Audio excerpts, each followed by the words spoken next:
ఏ వస్తువునైనా సరే బంధించటానికి ఒక బంధనం గాని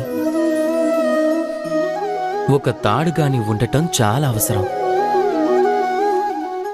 కానీ ఆ తాడుకి బంధించగలిగే శక్తిని ఎవరిస్తారు?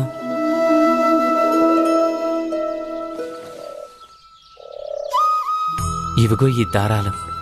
వీటితో ముడిపడే తాడు తయారవుతుంది. ఇప్పుడు చెప్పండి, ప్రేమని ఎలాంటి తాడుతో మీ మనసులో బంధిస్తారు?